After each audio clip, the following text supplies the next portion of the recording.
ಪತ್ರಿಕಾಗೋಷ್ಠಿಯಲ್ಲಿ ತಮಗೆ ಕಲಬುರಗಿ ನಗರ ಪೊಲೀಸ್ ವತಿಯಿಂದ ಒಂದು ಮಾದಕ ವಸ್ತುಗಳ ವಿರುದ್ಧ ನಮ್ಮ ಏನು ವಿಶೇಷ ಕಾರ್ಯಾಚರಣೆಯನ್ನ ತೆಗೆದುಕೊಳ್ತಾ ಇದ್ದೀವಿ, ಅದ್ರ ಬಗ್ಗೆ ನಾವು ತಿಳಿಸಿದೀವಿ. ಅದೇ ಸಂದರ್ಭದಲ್ಲಿ ತಮಗೆ ಕಲಬುರಗಿ ನಗರದಲ್ಲಿ ಹೆಚ್ಚುತ್ತಿರುವ ಈ ಟ್ರಾಫಿಕ್ ಇಂಡಿಸಿಪ್ಲಿನ್ ಬಗ್ಗೆನೂ ನಾನು ತಮ್ಮ ಗಮನಕ್ಕೆ ತಂದಿದ್ದೆ. ಈ ಒಂದು ಹಿನ್ನೆಲೆಯಲ್ಲಿ ಈಗಾಗಲೇ ನಾನು ನಮ್ಮ ಅಧಿಕಾರಿಗಳ ಜೊತೆ ವಿಶೇಷ ಸಭೆಗಳನ್ನ ಮಾಡಿ ಕಳೆದ 3 ವರ್ಷಗಳ ಅಂಕಿಅಂಶಗಳನ್ನು ಕೂಡ ನಾವು ವಿಶ್ಲೇಷಣೆ ಮಾಡಿದ್ವಿ. ಅಪಘಾತಗಳು ಎಲ್ಲೆಲ್ಲಿ ಆಗಿದೆ, ಅದರಲ್ಲಿ ನಂತರ ಯಾವ ವಾಹನಗಳು ಅಪಘಾತಗಳಲ್ಲಿ ಭಾಗಿಯಾಗಿದ್ದಾವೆ, ಎಷ್ಟು ಜನ ಅಪಘಾತಗಳಲ್ಲಿ ಮರಣವನ್ನ ಹೊಂದಿದ್ದಾರೆ, ಎಷ್ಟು ಜನ ಅಪಘಾತಗಳಲ್ಲಿ ಗಾಯಗಳನ್ನ ಹೊಂದಿದ್ದಾರೆ, ಮತ್ತು ಇವುಗಳಕ್ಕೆ ಕಡಿಮೆ ಮಾಡ್ಲಿಕ್ಕೆ, ಕಡಿವಾಣ ಹಾಕ್ಲಿಕ್ಕೆ ಏನು ನಾವು ಕ್ರಮ ಕೈಗೊಳ್ಳಬೇಕು ಅನ್ನೋದ್ರ ಬಗ್ಗೆ ಕೂಡ ನಾವು ಮೆಜರ್ಸ್ ಗಳನ್ನ ತೆಗೆದುಕೊಳ್ಳೋದ್ರ ಬಗ್ಗೆ ಚರ್ಚೆ ಮಾಡಿದ್ವಿ. ಒಂದು ತಮ್ಮೆಲ್ಲರ ಗಮನಕ್ಕೆ ತರಲಿಕ್ಕೆ ಇಷ್ಟಪಡೋದೇನಂತಂದ್ರೆ, ನಾವು ಲಾಸ್ಟ್ 3 ಇಯರ್ಸ್ ಅಂಕಿಅಂಶ ನೋಡಿದಾಗ ಸ್ವಲ್ಪ ಮಟ್ಟಿಗೆ 2022-23 ಅಂಕಿಅಂಶಗಳನ್ನ ನೋಡಿದಾಗ 24ಕ್ಕೆ ಸ್ವಲ್ಪ ಮಟ್ಟಿಗೆ ಒಂದು ಏನು ಪ್ರತಿ ವರ್ಷ ತಮ್ಗೆಲ್ಲ ಗೊತ್ತಿದೆ, ಎಲ್ಲಾ ರಾಜ್ಯಗಳಲ್ಲಿ ಎಲ್ಲಾ ದೇಶಾದ್ಯಂತ ಅಂಕಿಅಂಶಗಳು ಜಾಸ್ತಿ ಆಗ್ತಾ ಇದೆ. Number of accidents, number of people died in accidents ಮತ್ತು ಅಪಘಾತಗಳಲ್ಲಿ ಗಾಯಗೊಂಡಿರುವವರ ಸಂಖ್ಯೆ ಜಾಸ್ತಿ ಆಗ್ತಾ ಇದೆ. ನಮ್ಮ ಈ ಕಳೆದ ಒಂದು ವರ್ಷ ಪ್ರೀವಿಯಸ್ ಇಯರ್ ಕಂಪೇರ್ ಮಾಡಿದ್ರೆ ನಂಬರ್ ಆಫ್ ಫ್ಯಾಟಲ್ ಆಕ್ಸಿಡೆಂಟ್ಸ್ ಒಂದು 4ರಿಂದ 5 ಒಂದು ಸ್ವಲ್ಪದ ಮಟ್ಟಿಗೆ ಒಂದು ಕಡಿವಾಣ ಹಾಕ್ಬೇಕಾಗಿತ್ತು. First of all to put brake, ಏನ್ ಇನ್ಕ್ರೀಸ್ ಆಗ್ತಿತ್ತು ಅದನ್ನು ಬ್ರೇಕ್ ಹಾಕ್ಬೇಕಾಗಿತ್ತು. ಅದಕ್ಕೆ ನಾವು ಒಂದು ಲೆವೆಲ್ಗೆ ಯಶಸ್ವಿ ಆಗಿದ್ದೀವಿ ಮತ್ತು ಅದನ್ನ ಸ್ವಲ್ಪ ಮಟ್ಟಿಗೆ ಒಂದು 5 to 10% ಕಡಿಮೆ ಮಾಡ್ಲಿಕ್ಕೆ ಕೂಡ ನಾವು ಯಶಸ್ವಿ ಆಗಿದ್ವಿ. Both in number of accidents, number of people died in injured in accidents. ಅದನ್ನ ಇನ್ನೂ ಸ್ವಲ್ಪ ಪರಿಣಾಮಕಾರಿಯಾಗಿ ನಾವು ಮಾಡಲೇಬೇಕಾಗಿದೆ. ಅದು ನಾವು ಯಶಸ್ವಿ ಆಗ್ಬೇಕಾದ್ರೆ ಈ ಸಂಚಾರಿ ನಿಯಮಗಳ ಪಾಲನೆ ಅದು ತುಂಬಾ ಶಿಸ್ತಿನಿಂದ ಕಾರ್ಯರೂಪಕ್ಕೆ ತರಬೇಕಾದ ಒಂದು ಅವಶ್ಯಕತೆ ಇದೆ. ಆ ಹಿನ್ನೆಲೆಯಲ್ಲಿ ಈಗ ನಾವು 3 ಸ್ಪೆಷಲ್ ಡ್ರೈವ್ಸ್ ಗಳನ್ನ ಈಗ ಆರಂಭ ಮಾಡಿದ್ವಿ ಲಾಸ್ಟ್ 1 ವೀಕ್ ಅಲ್ಲಿ. ಫಸ್ಟ್ ಒಂದೇನಂತಂದ್ರೆ, ಈ ಅಪ್ರಾಪ್ತ ಬಾಲಕರಿಗೆ ಮತ್ತು ಯುವಕ ಯುವತಿಯರಿಗೆ ಲೆಸ್ ದ್ಯಾನ್ 18 ಇಯರ್ಸ್ ಮೈನರ್ಸ್ ಅವರಿಗೆ ವಾಹನಗಳ ಚಾಲನೆ ಮಾಡಲಿಕ್ಕೆ ಕೊಡುವವರ ವಿರುದ್ಧ ಒಂದು ಕಾರ್ಯಾಚರಣೆ. ಎರಡನೇದು, ಏನು ಸಿಗ್ನಲ್ ಜಂಪ್ ಮಾಡ್ತಾ ಇದ್ದಾರೆ, ರೆಡ್ ಸಿಗ್ನಲ್ ಅನ್ನ ಜಂಪ್ ಮಾಡುವಂತರ ವಿರುದ್ಧನೂ ಕೂಡ ಕಾರ್ಯಾಚರಣೆ. Third, drunk and driving. ತಮ್ಗೆಲ್ಲ ಗುರ್ತಿದೆ, ಈಗ ನಾವು ಅಂಕಿಅಂಶಗಳನ್ನು ವಿಶ್ಲೇಷಣೆ ಮಾಡಿದಾಗ major death is because of over speeding and drunk and driving. ಆ ಹಿನ್ನೆಲೆಯಲ್ಲಿ ನಮ್ಮ ಏನು ಈಗ ಸ್ಟೇಟ್ ಹೈವೇ ಬರುತ್ತೆ, ನಮಗೆ ನ್ಯಾಷನಲ್ ಹೈವೇ ಬರುತ್ತೆ, ಅಲ್ಲಿ ಈ ಓವರ್ ಸ್ಪೀಡ್ ಬಗ್ಗೆ ಹೆಚ್ಚಿನ ಒತ್ತು ಕೊಟ್ಟು ಅದರ ಬಗ್ಗೆ ನಾವು ಕಾರ್ಯಾಚರಣೆ ಮಾಡ್ತಾ ಇದ್ದೀವಿ. ನೆಕ್ಸ್ಟ್, ಡ್ರಂಕ್ ಅಂಡ್ ಡ್ರೈವಿಂಗ್ ಗಳ ಬಗ್ಗೆನೂ ಕೂಡ ನಾವು ಒಂದು ವಿಶೇಷ ಒತ್ತನ್ನು ಕೊಟ್ಟು ಈಗ ಅದನ್ನು ಕೂಡ ನಾವು ಸ್ಟಾರ್ಟ್ ಮಾಡಿದ್ದೀವಿ.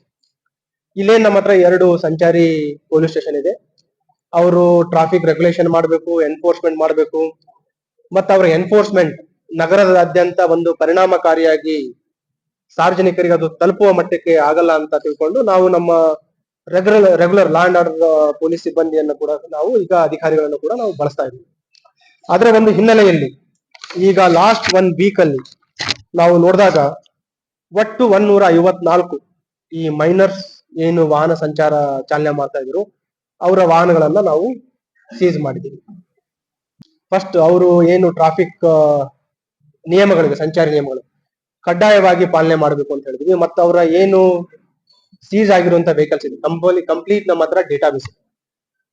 ಈಗ ಮೈನರ್ಸ್ ಗಳಿಗೆ ಒಂದು ವಾಹನಗಳನ್ನು ನೀಡಿದ್ರೆ ಕಾನೂನು ಯಾವ ರೀತಿ ಇದೆ ಅಂತ ಹೇಳಿಕ್ಕೆ ಇಷ್ಟಪಡ್ತಾರೆ. ನಮ್ಮ ಮೋಟರ್ ವೆಹಿಕಲ್ ಆಕ್ಟ್ ಅಲ್ಲಿ ಸೆಕ್ಷನ್ 199A ಅಲ್ಲಿ ಯಾರಾದರೂ ಅಪ್ರಾಪ್ತ ವಯಸ್ಸಿನವರಿಗೆ ವಾಹನ ಚಾಲನೆ ಮಾಡ್ಲಿಕ್ಕೆ ನೀಡಿದ್ರೆ 3 ವರ್ಷದವರೆಗೆ ಸಜೆ ಮಾಡಬಹುದು, ಕಾರಾಗೃಹಕ್ಕೆ ಕಳಿಸಬಹುದು ಮತ್ತು 25,000ವರೆಗೂ ದಂಡ ಇದೆ. ಅಪ್ ಟು 3 ಇಯರ್ಸ್ 3 ವರ್ಷದವರೆಗೆ ಕಾರಾಗೃಹದ ಶಿಕ್ಷೆ ಮತ್ತು 25,000 ರೂಪಾಯಿಯ ದಂಡ ಇದೆ. ಮತ್ತು ಅದಲ್ಲದೆ ಯಾರು ವಾಹನ ಚಾಲನೆ ಮಾಡ್ತಾ ಇದ್ದಾರೆ ಅವರಿಗೂ ಕೂಡ ಪರವಾನಗಿ ಇಲ್ಲದೆ ಒಂದು ವೇಳೆ ವೆಹಿಕಲ್ ಓಡಿಸಿದ್ರೆ ಅಪ್ ಟು 5,000 ಅಥವಾ 3 months ಶಿಕ್ಷೆ ಇದೆ. ಇನ್ನೊಂದಿದೆ, ಒಂದು ಅಪ್ರಾಪ್ತ ವಯಸ್ಸರಿಗೆ ವಾಹನ ಚಾಲನೆ ಮಾಡಿಕೊಡೋದು. ಇನ್ನೊಬ್ರು ಮೇಜರ್ ಇರುವಂತರು ವಯಸ್ಕರಿದ್ದಾರೆ, ವಾಹನ ಚಾಲನೆ ಮಾಡಿದ್ರೆ 181 ME ಆಕ್ಟ್ ಪ್ರಕಾರ 5,000 ಫೈನು ಅಥವಾ ಮತ್ತೆ 3 ತಿಂಗಳ ಕಾರಾಗೃಹ ಶಿಕ್ಷೆ ಆಗುತ್ತೆ. ಹಾಗಾಗಿ ಎಲ್ಲರಲ್ಲಿ ವಿನಂತಿ ಅಂತಂದ್ರೆ, don't give your vehicles to minors or people who are not having valid licence. ಒಂದ್ ವೇಳೆ ಆದ್ರೆ ಕೊಟ್ರೆ ಮತ್ತೆ ನಾವು ಈ ಏನು ಫೈನ್ ಇದೆ ಅದನ್ನ ಸ್ಟಾರ್ಟ್ ಮಾಡ್ತೀವಿ. ಈಗಾಗಲೇ ನಾವು 25,000 ರೂಪಾಯಿ ಫೈನ್ ಸ್ಟಾರ್ಟ್ ಮಾಡಿದೀವಿ. ಇಲ್ಲಿ ಒಂದು ನಿದರ್ಶನ ಇದೆ. ಇದೇ ರೀತಿ ಯಾರಾದ್ರೂ ಮೈನರ್ಸ್ ಗಳಿಗೆ ವಾಹನ ಚಾಲನೆ ಮಾಡ್ಲಿಕ್ಕೆ ಕೊಟ್ರೆ ಕಡ್ಡಾಯವಾಗಿ ನಾವು ಎನ್ಫೋರ್ಸ್ಮೆಂಟ್ ಅನ್ನ ಸ್ಟಾರ್ಟ್ ಮಾಡ್ತೀವಿ. ಮತ್ತೆ ಕಳೆದ ಒಂದು ವಾರದಲ್ಲಿ ಮೋರ್ ದನ್ 100 ರೆಡ್ ಸಿಗ್ನಲ್ ಏನು ಸಿಗ್ನಲ್ ಜಂಪಿಂಗ್ ಇದೆ, ಅದರಲ್ಲಿ ಅವ್ರ ಮೇಲೂ ಕೂಡ ನಾವು ಈಗ ಆಲ್ರೆಡಿ ಪ್ರಕರಣ ದಾಖಲು ಮಾಡ್ಕೊಂಡಿದೀವಿ. ನಿಯರ್ಲಿ 40 ಅಷ್ಟು ಡ್ರಂಕ್ ಅಂಡ್ ಡ್ರೈವಿಂಗ್ ಕೇಸ್ ಅನ್ನು ಈಗ ಲಾಸ್ಟ್ 1 ವೀಕ್ ಅಲ್ಲಿ ಹಾಕಿದೀವಿ. ಈ ಡ್ರೈವ್ ನಿರಂತರವಾಗಿ ಕಾರ್ಯಾಚರಣೆ ಆಗುತ್ತೆ. ಎಲ್ಲಿವರೆಗೆ ಅಂತಂದ್ರೆ ಎಲ್ಲರೂ ತಾವು ಇಲ್ಲೇನು ಸಾರ್ವಜನಿಕರು ಸೇರಿದ್ದಾರೆ ಮತ್ತು ಯಾರು ತಮ್ಮ ಮಾಧ್ಯಮದ ಮುಖಾಂತರ ಈ ಸಂದೇಶ ತಲುಪ್ತಾ ಇದೆ, ತಮ್ಮೆಲ್ಲರ ಒಂದು ಹಿತಾಸಕ್ತಿಯಲ್ಲಿ ತಮ್ಮ ಮಕ್ಕಳ ಒಂದು ಸುರಕ್ಷತಾ ದೃಷ್ಟಿಯಿಂದ ಹೇಳ್ತಾ ಇದೀವಿ, don't give your vehicles to minors.